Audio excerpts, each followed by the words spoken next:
Hello, Internet. I'm Matt. I'm Monster Punter. And this is the Parallax Scrolling Podcast, where we give you our perspective on video games and the news that affects them.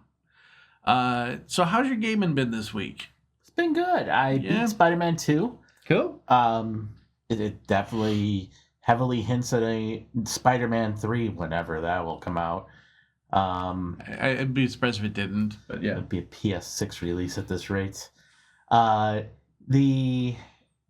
played some online games again with friends, had some good time with them, and I'm in the middle of deciding what single-player game I'll play through next. I'm deciding between Grand Blue Fantasy Relink or Tactics Ogre, or maybe I'll change it up and go with something completely different. We'll see.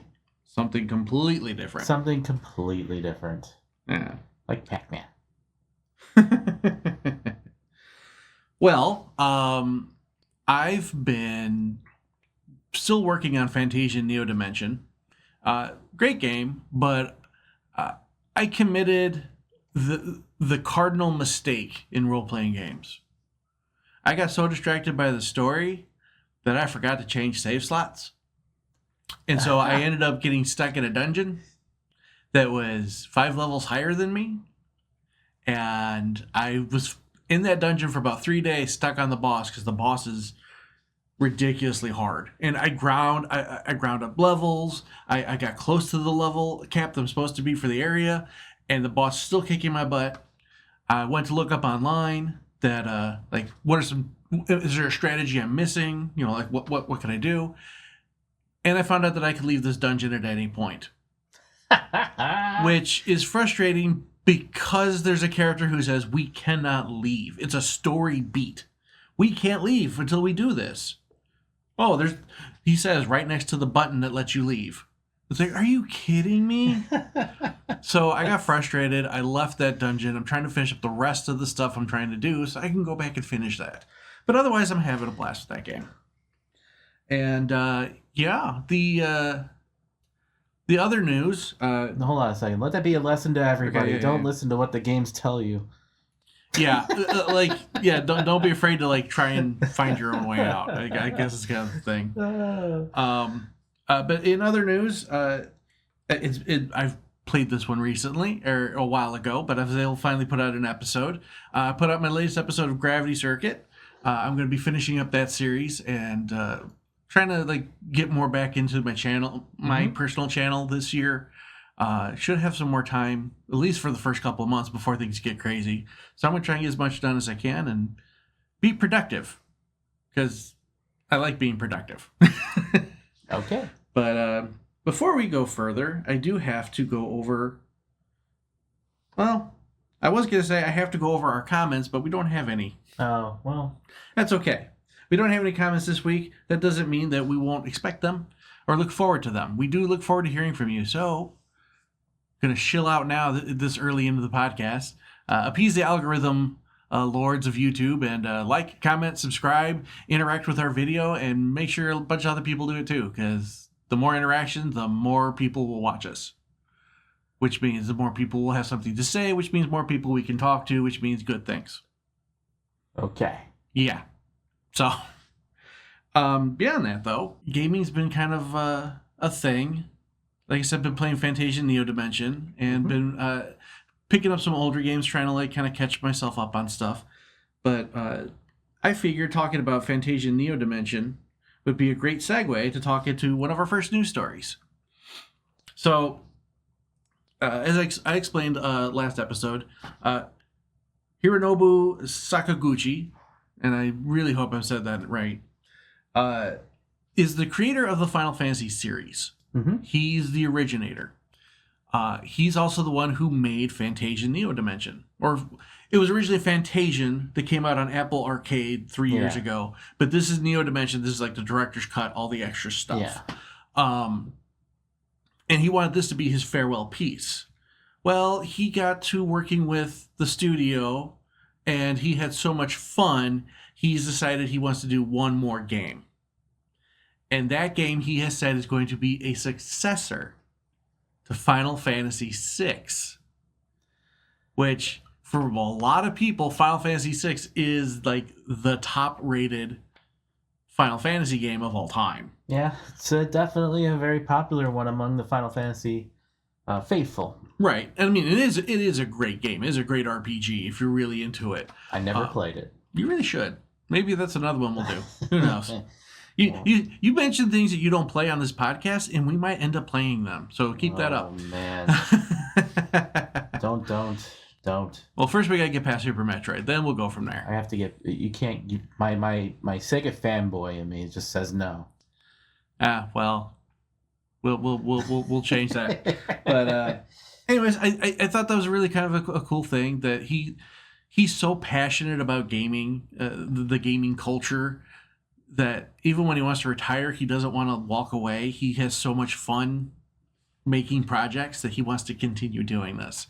And that's just awesome. I'm fully in support of whatever this guy wants to do. And I think everyone should check out Fantasian, even if you're not a massive role-playing game person. It's just a unique experience. And it makes me wonder what his successor to Final Fantasy VI is going to be. If it is Final Fantasy VI Part 2, that would be crazy. But we'll see. Could be. Yeah, could be.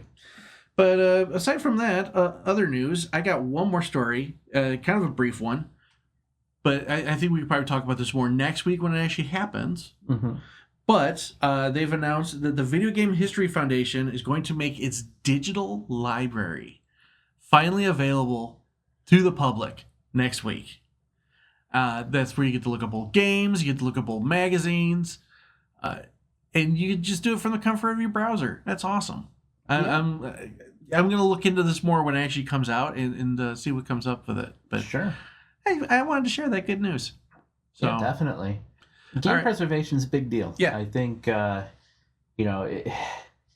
may not have been looked at as a big deal, especially since, technically speaking, it's only been around for roughly, gaming as we know it, really started 40 years ago. 40, 50 years ago. Yeah.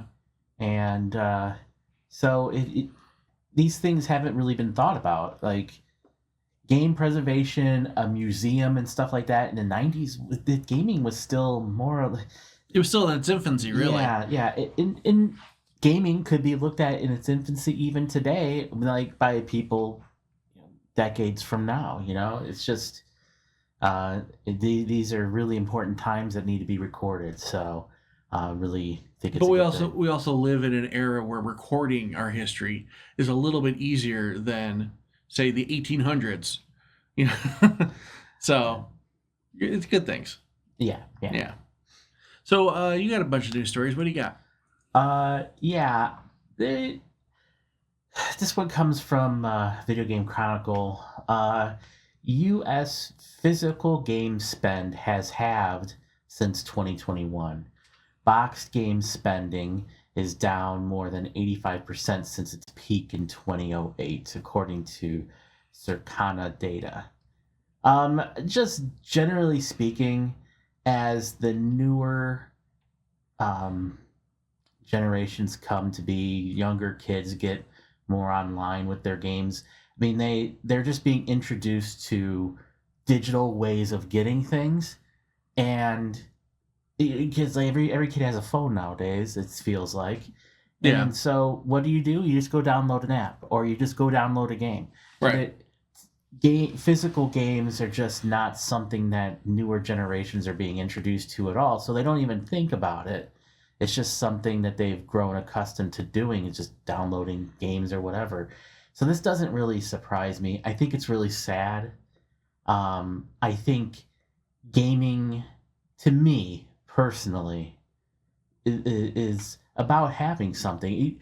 The days where people walk in and I see like your collection of games and be like, "Oh, wow, look at that," and go look through your games and stuff. That's gonna go away. That makes me sad, to a certain degree. Well, I don't. The thing is, I don't think it'll go away in our lifetime, but it will go away eventually. At least to a degree, and then you will find those people who'll be like, "Oh wow, you have all these old physical copies of games." They'll be like, "Oh, you have like a first edition Frankenstein on your bookshelf." It's going to be like that level of rarity, and So there will still be enthusiasts, but it'll be of a different variety, like a different passion. More like, I have to collect this for collector's sake versus I need to show off video games for video game's sake. Yeah, I guess the other point is just me personally. I think I've said this before. Is just on this program. There's games that I buy because I know that they won't be available for very long. Falcom games are really, really big on that list. Like Ys 10 Nordics came out not too long ago. I don't think you can find it physically anywhere anymore. Yeah. So if you want some games physically, you had to jump on them pretty quickly. So there is the tinfoil hat conspiracy that I have, and I don't have many of these, but this is one of mine, is that should there ever be an electromagnetic pulse so strong that it erases data off of machinery, I want to have my physical copy of my game so I can be like, you know what? I may have lost my save data, but as long as I can get power back up and running, I got my game. After that, you'll see Matt run around my tinfoil hat going, I was right! Petting his copy of God Hand saying, you're okay, buddy. Yeah. You're okay. Yes. God Hand forever. Yes, I still have my copy, and no, I will never give it up. If I ever have children, it will be willed to them under the strict instructions to protect it with their lives. But here, for me, it's like if you own a physical game, you can sell it. You can do something with it. To me, it's like I pay $60 because it or $70 at now being the case. Yeah. That eventually I can get something back. Like even if I sell it for $30, that game cost me $30 to play. For digital games, it's gonna be really hard for me to ever pay full price for a digital game because I can never do anything with it other than play that game after it's purchased. Yeah, I maybe agree I with could that. share it with some people, but there's no intrinsic value to the product. Especially since Steam has come out and basically said that you have licenses to games. That's what you're buying from them. Well, if I'm buying a license of the game from you, then I'm going to buy it at its cheapest from you because it's clearly not mine. But there's also GOG where you can back up your games and things like that. So that's a counterpoint, but still, it's not like you can take those copies and then sell them to other people, right? Or try to recoup some of your cost or anything like that. So I foresee that I probably won't buy if everything eventually does go digital. I don't see myself buying new games very often, especially since I can't. I mean, like, why would I buy even a Falcom game right away? Because even though I plan on playing it later, because why don't I just wait till later and then maybe get it on sale? Well, yeah, and that's part of the idea that once it's on the internet, it's on the internet forever. So when the game hits the internet, well, then why should I bother buying it digitally right now when I could probably get it digitally later for cheaper? Yeah. So that I can get to it at any point. Whereas a physical game, there's a little bit more of a, if I don't get this now, there's a good chance I'm not going to get it. Unless it's a really popular game, Well, right, but same thing with when I was trying to find Fantasia Neo Dimension. I went to multiple stores. No one had a physical copy. I had to actually get mine off of Amazon. It was the only way I was going to get a physical copy, and I did not want a digital copy of that. I want to have that copy because again, as I mentioned earlier, I can now say I have one of the last original games by the creator of Final Fantasy. I own it. I have a physical copy of it. That's really cool. Yeah. So with the lack of physical video games, I just can't do that. I don't see it. That's just my feelings on the matter. Yeah. Feel free to disagree in the comments. Yes, please disagree. And here's a weird aside, okay? If you guys like our videos, hit the like button, cool. You guys don't like our videos, you hit the dislike button, cool. Do us a favor though. Tell us what you don't like. Things can't get better if we don't know what to change. Right? We're just a couple of men up here saying this is what video games used to be. Just kidding. Beyond that. But yeah, either way, just tell us what you like, tell us what you don't like. We want to hear from you, period. We like hearing from you. So Get thank you. off my virtual lawn. Okay. Anyways, Speaking of gaming and all that, being everywhere with digital, Phil Spencer confirms Xbox will support Switch 2 and that he congratulated Nintendo's president. Okay, I mean, this is not a surprise. no. Microsoft's vision has been to put their games everywhere now. And with more capable hardware, a lot of the newer stuff that has come out is going to be able to be done and ported to the newer Switch console. Right. That's just it's a bunch of no-brainer stuff to me. Yeah, but it is kind of one of those, you still need to talk about it enough to be like, yeah, this company that has said that they want to go multi-platform is literally proving the point that they want to go multi-platform. They're not just saying it for saying its sake. That's cool. Yeah, which leads me to the next story where Phil Spencer is trying to explain why you should buy an Xbox in its multi-platform era. And they're saying they want to win on capabilities and that they're still committed to the hardware. Is that like saying, correct me if I'm wrong, but is that like him saying, yeah, go ahead and buy our product on other machines, and when you see how inferior it is to what it is on the Xbox, then you're going to buy the Xbox? Is that what he's saying? I didn't think about it that way. That it was like a boastful kind of thing. But here's the thing, like he says, I want people to pick hardware based on the capabilities of that hardware and how that fits into the choices that they want to make about where they want to play. And we want our hardware to win based on the hardware capabilities that we have. Okay. He all goes on to say, I think the difference that we've seen in the last 20 years, and I think this is good because I come from building games, is that games first, not platform first. So he's saying games first, not platform first. Yeah. Most of the games that you or I will talk about run across so many different platforms, and those games that are still having success, those are games that are at the top of the charts. So it's one of those things where he's saying, I think he's speaking out both sides of his mouth. It does sound like that. He's saying that they want to, you should buy an Xbox because they want to win on hardware. But then he's also talking about games first. And so my point is simply this. I don't know if I'm ever going to buy an Xbox console again. I feel like, why would I buy an Xbox console when all their games are going to be everywhere else? I can get them everywhere else. Granted, I can't get Game Pass on those other consoles, so maybe that's something. But then again, you can get Game Pass on PC. If you have a PC, you can get it there. So yeah, and I think another thing is, like, on the simple concept of, if you're going to put your games on other platforms, great, more power to you.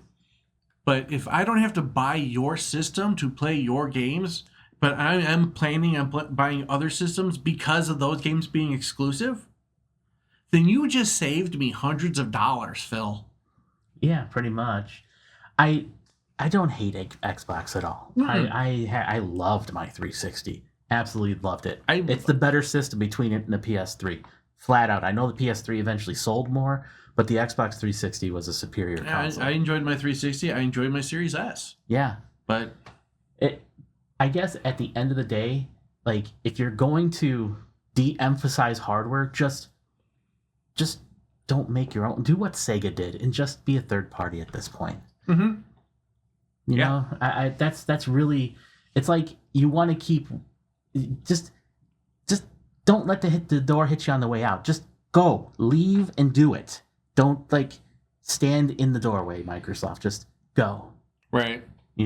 Which would be a shame because you are the only American console. Yeah. It's like, don't step out of that market. But at the same time, if you are going to step out of that market, pave the way for another American company to make a console to contend with the Japanese consoles, because we had such a long period of time where there were games not coming stateside because they didn't want to make the software for the systems that were going to come stateside, but then they also didn't want to make games for the Western console. You know, it's kind of like there was a stigma about us, and that needs to change. It may have changed recently, but that's still kind of a like there needs to be somebody there saying, yeah, no, we're still America, and we have a game console too. Well, I mean, in the vein that they're kind of shifting their focus to games, they did a developer direct. They did, and we watched the trailers because I don't know if I wanted to watch. I was not up for another direct right now. Yeah. No, I'm kind of directed out. But some of the games they showed look really good. Absolutely. I mean, so we saw Ninja Gaiden 4, which looks really good. Yep. But if it's anything like the previous Ninja Gaidens, it's going to be hard. They are difficult games. But it's also going to be on Game Pass day one, which is interesting to know. Yeah. We saw that they're going to be bringing out Ninja Gaiden 2 Black. It's already out. Oh, it's already out. Yeah, you're right. Which is just Ninja Gaiden 2 with I think some extra content, but it's also like really polished. Yeah. Looks really good. Graphically uplifted a bit. South of Midnight. That's the one you liked quite a bit.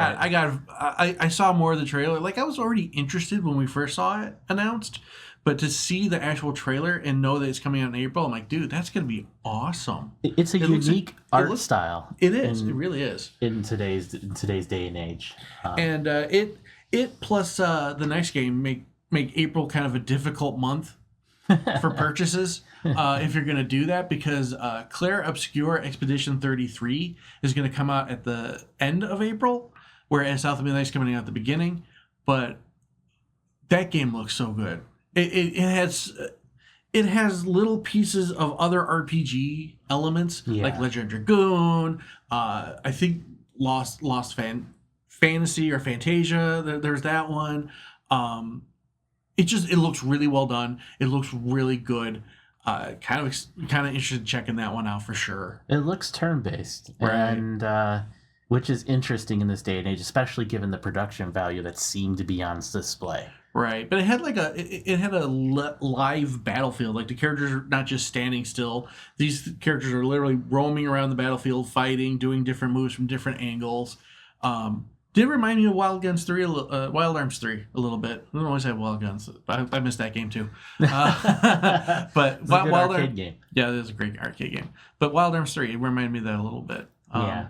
But yeah, so like every game that they showed was actually like kind of banger. It was kind of awesome. Doom: The Dark Ages, don't forget. Well, I was gonna say, and they ended with, well, at least from what we saw, they ended with Doom: The Dark Ages, and we just know that game's gonna be awesome. It looks amazing, and I'm looking forward to playing that one. Yeah. But the question I have yet to find out is, do I need to go through Doom and Doom Eternal before I get to the Dark Ages? If they're connected story-wise in that way, then I have a lot of ripping and tearing to do. Oh, good luck, sir.